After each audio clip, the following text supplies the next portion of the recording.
Selected poems by Oscar Wilde, narrated by a tall blonde beauty. From The Garden of Eros. In this poem, the author laments the growth of materialism. In the 19th century, he hails Keats and Anne, Shelley and some of the poets and artists who were his contemporaries, although his seniors, as the torch-bearers of the intellectual life. Among these are Swinburne, William Morris, Rossetti, and John Spartan. Initiaron sin azan, als trinset hadida, anders shatarin. Petition and nay. When Keats died, the muses still had left one silver voice to sing his threnody. 128 titine. But, too soon of it we were bereft, when on that riven night and stormy sea, Panthea claimed her singer as her own, and slew the mouth that praised her. Since which time we walk, alone, save for that fiery heart. That morning star, 129, of re-arisen England, whose clear eye saw from our tottering throne and waste of war the grand Greek limbs of young democracy rise mightily like Hesperus, and bring the great republic, him at least thy love hath taught to sing. And he hath been with thee at Thessaly, and seen white Atalanta fleet of foot, in passionless and fierce virginity, hunting the tusked boar. His honeyed lute hath pierced the cavern of the hollow hill, and Venus laughs to know one knee will bow before her still. And he hath kissed the lips of Proserpine, and sung the Galilean's requiem, that wounded forehead, dashed with blood and wine, he hath discrowned. The ancient gods in him have found their last, most ardent worshipper, and the new sign grows grey and dim before its conqueror. Spirit of beauty, tarry with us still. It is not quenched the torch of poesy. The star that shook above the eastern hill holds unassailed its argent armory from all the gathering gloom and fretful fight. O tarry with us still, for through the long and common night, Morris, our sweet and simple Chaucer's child, dear heritor of Spenser's tuneful reed, with soft and sylvan pipe has oft beguiled the weary soul of man in troublous need, and from the far and flowerless fields of ice has brought fair flowers to make an earthly paradise. We know them all. Gudrun the strong men's bride, Aslaug and Olafson, we know them all. How giant Grettir fought, and Sigurd died, and what enchantment held the king in thrall, when lonely Brynhild wrestled with the powers that war against all passion. How oft through summer hours, long, listless summer hours, when the new, being enamored of a damask rose, forgets to journey westward, till the moon, the pale usurper of its tribute, grows from a thin sickle to a silver shield, and chides its loitering car. How oft, in some cool grassy field, far from the cricket ground and noisy ate, at Bagley, where the rustling bluebells come, almost before the blackbird finds a matey, and overstay the swallow, and the hum of many murmuring bees flits through the leaves, have I lain poring on the dreamy tales his fancy weaves, and through their unreal woes and mimic pain, wept for myself. And so was purified, and in their simple mirth grew glad again, for as I sailed upon that pictured tide, the strength and splendor of the storm was mine, without the storm's red ruin. For the singer is divine, the little laugh of water falling down is not so musical.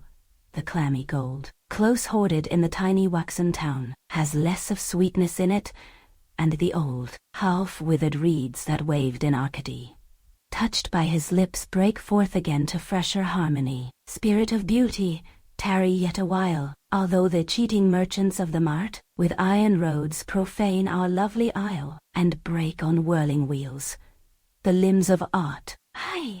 though the crowded factories beget the blind worm ignorance that slays the soul.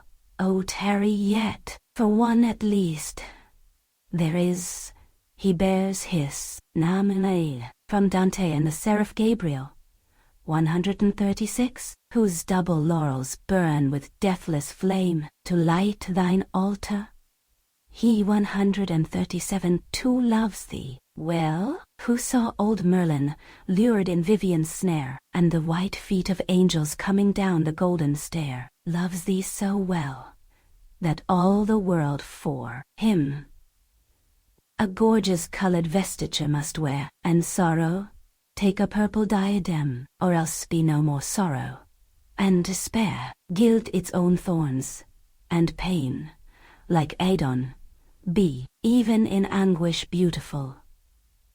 Such is the empery, which painters hold, and such the heritage, this gentle solemn spirit doth possess, being a better mirror of his age, in all his pity, love, and weariness, than those who can but copy common things, and leave the soul unpainted with its mighty questionings. But they are few, and all romance has flown, and men can prophesy about the sun, and lecture on his arrows.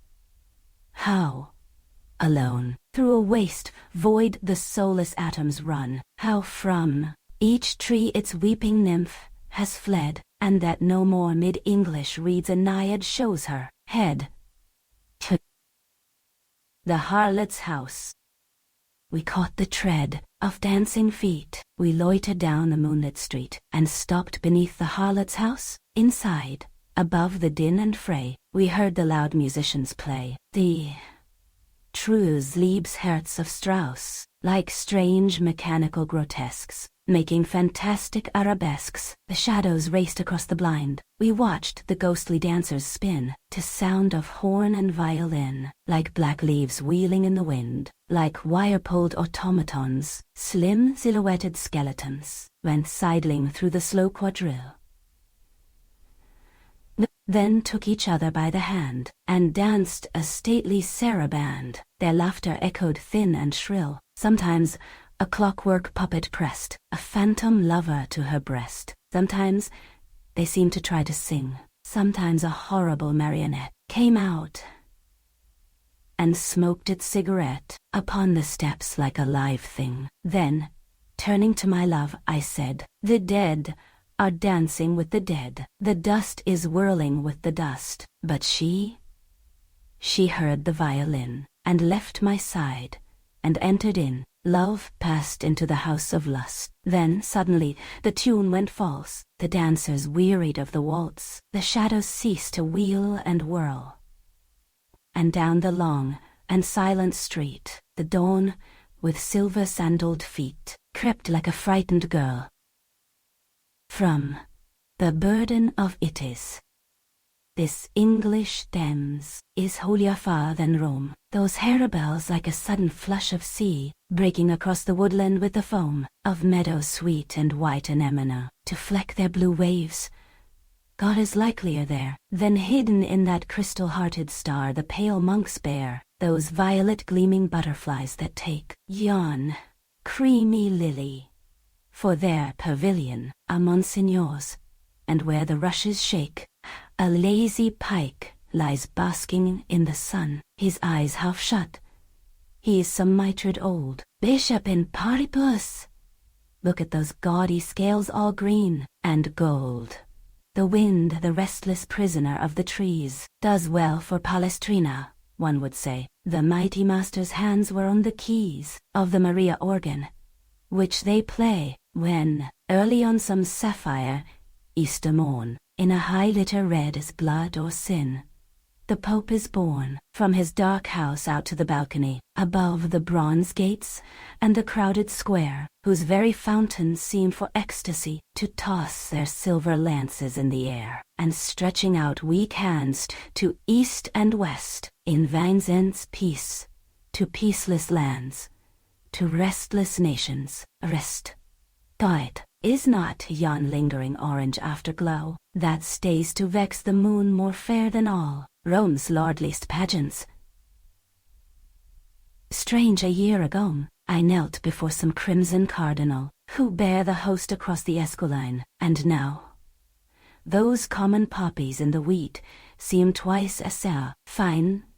Todd see the blue-green bean fields yonder, tremulous with the last shower, sweeter perfume bring through this cool evening than the odorous, flame-jeweled censers.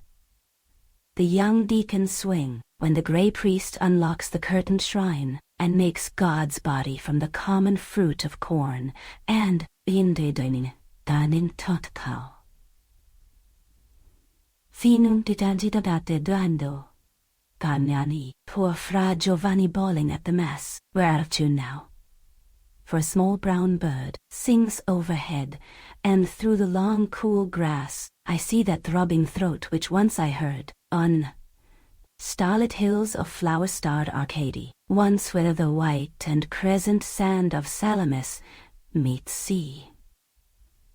Sweet is the swallow twittering on the eaves at daybreak, when the mower wets his scythe, and stock doves murmur, and the milkmaid leaves her little lonely bed, and carols blithe to see the heavy lowing cattle wait, stretching their huge and dripping mouths across the farmyard gate, and sweet the hops upon the Kentish leas, and sweet the wind that lifts the new-mown hay, and sweet the fretful swarms of grumbling bees, that round and round the linden blossoms play, and sweet the heifer breathing in the stall, and the green bursting figs that hang upon the red brick wall, and sweet to hear the cuckoo mock the spring, while the last violet loiters by the well, and sweet to hear the shepherd Daphnis sing the song of Linus through a sunny dell of warm Arcadia where the corn is gold, and the slight lithe-limbed reapers dance about the wattled fold.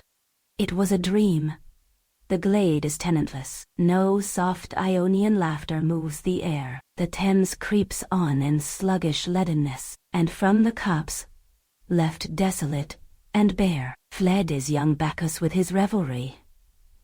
Yet still from Nuneham Wood there comes that thrilling melody, so sad, that one might think a human heart break in each separate note, a quality which music sometimes has, being the art which is most nigh to tears and memory. Poor mourning Philomel, what dost thou fear? Thy sister doth not haunt these fields, Pandion is not here. Here is no cruel lord with murderous blade, no woven web of bloody heraldries, but mossy dells for roving comrades made, warm valleys, where the tired student lies, with a fan, half-shut book, and many a winding walk, where rustic lovers stray at eve, in happy simple talk. The harmless rabbit gambols with its young, across the trampled towing path, where later a troop of laughing boys in jostling throng, cheered with their noisy cries.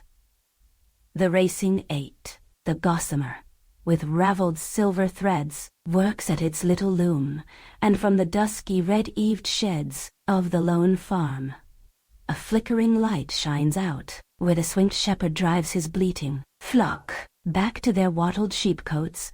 A faint shout comes from some Oxford boat at Sandford Lock, and starts the moorhen from the sedgy rill, and the dim lengthening shadows flit like swallows up the Thole hill.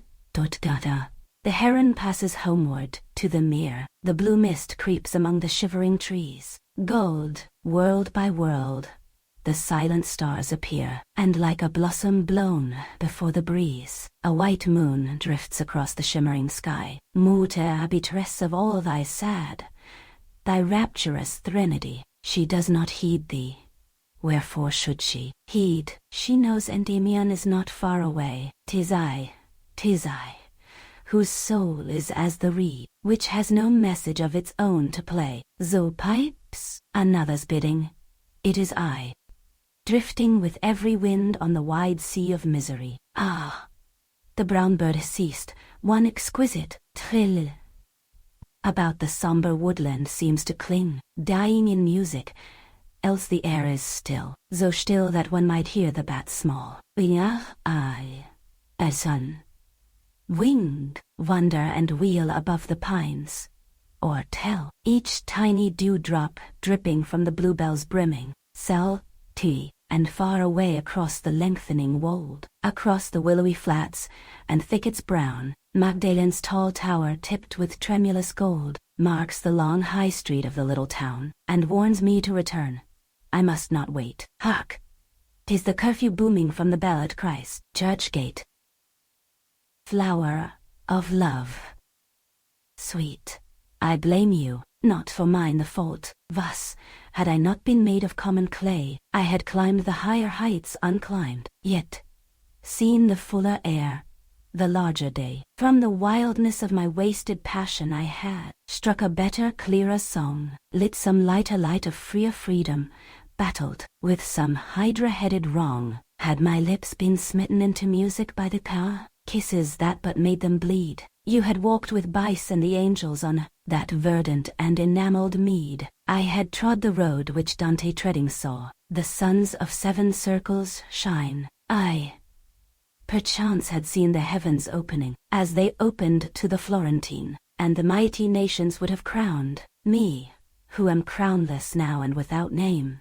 And some Orient dawn had found me kneeling on the threshold of the house of fame. I had sat within that marble circle where the Ilan, oldest bard, is as the young, and the pipe is ever dropping honey, and the Physiel, lyre's strings are ever strung. Keats had lifted up his hymeneal curls from out the poppy-seeded wine, with ambrosial mouth had kissed my forehead, clasped the hand of noble love in mine, and at springtide, when the apple blossoms brush the burnished bosom of the dove, two young lovers, lying in an orchard, would have read the story of our love, would have read the legend of my passion, known the bitter secret of my heart, kissed as we have kissed, but never parted as ours. We two are fated now to part, for the crimson flower of our life is eaten by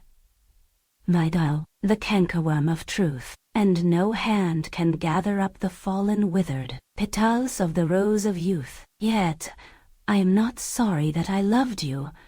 Ah, what else had I a boy to do, for the hungry teeth of time devour, and the vow, lent-footed years pursue. Rudderless, we drift athwart a tempest, and, when once the storm of youth is past, without lyre, without lute or chorus, death, the silent pilot, comes at last, and within the grave there is no pleasure, for the blind worm battens on the root, and desire shudders into ashes, and the tree of passion bears no fruit. Ah, what else had I to do but love you? God's own mother was less dear to me, and less dear the Cytherean rising like an argent lily from the sea. I have made my choice, have lived my poems, and, though youth is gone in wasted days, I have found the lover's crown of myrtle better than the poet's crown of bays.